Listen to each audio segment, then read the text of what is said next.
So I want to give you just a couple more examples that give us some evidence for thinking that there is this kind of invisible structure that we're born with and that we impose upon the language that we encounter when we come out into the world. So I'm just going to go over a couple other examples to indicate that there's more going on under the hood of our language than you might think if you just listen to what comes out of our mouths or what we write down on paper or a screen.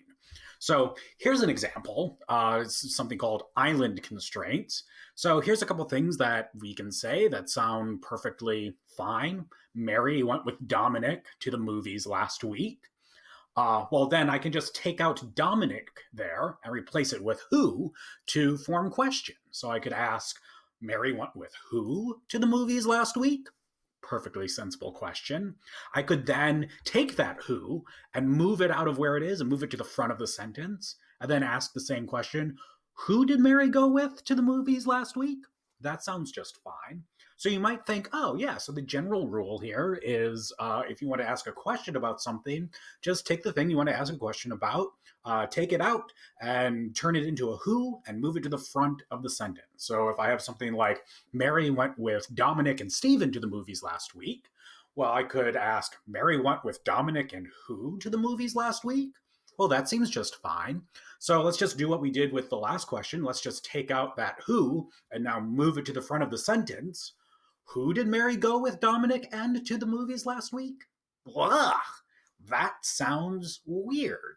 So again, there seems to be something that worked in one case, but just doesn't work for us in this case. And there's nothing about the words as they're written out there on the page that seems to indicate that it would be bad to do that. You might wonder, like, well, why not? That seems like that should be a perfectly fine way to form a sentence, given what we've seen before. And yet, if you're a native speaker of English, you just can't do that. It's gross. Here's another kind of example of the same type, right? So we could ask, or you could say, you think stories about J-Beebs amuse Sarah.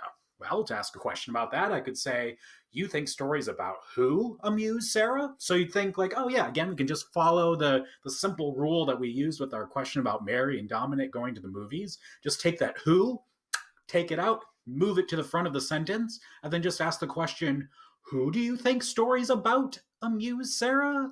Ugh.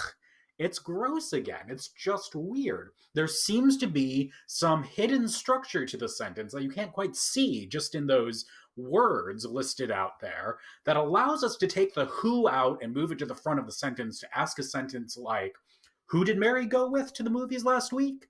But just doesn't let us move it to the front of the sentence to ask a question like, who do you think stories about amuse Sarah?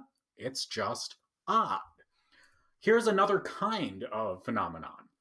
So, again, perfectly sensible thing to say. The attempt to repair the gas line ultimately damaged it, where it, of course, just refers back to the gas line. Well, so if you want to ask a question about that, you can just take out the it and take out the gas line and just ask the question, oh, what did the attempt to repair ultimately damage? But now try to just take out one of those. Just try taking out the gas line, but leave the it in there. What did the attempt to repair ultimately damage it? Blah. Again, weird. You think like, well, why not? Why can't I just take out one of them? Why do I have to take them both out at the same time? There's nothing in the arrangements of the words there that seem to indicate that I've got to take both of them out. Why can't I just take one out? Again, there's something going on under the surface that means, well, look, if you take out gas line, you've got to take out it as well. Ugh, very odd. So I'll come back with another episode with just a couple more examples. But what all these things are pointing to is that there seems to be lots of stuff. Like if you're a kid just hearing people speak, you should think, well, why can't I do that? Seems perfectly fine to do that kind of thing. And yet when you try and do it, look, it sounds weird. That seems to indicate there's this hidden structure.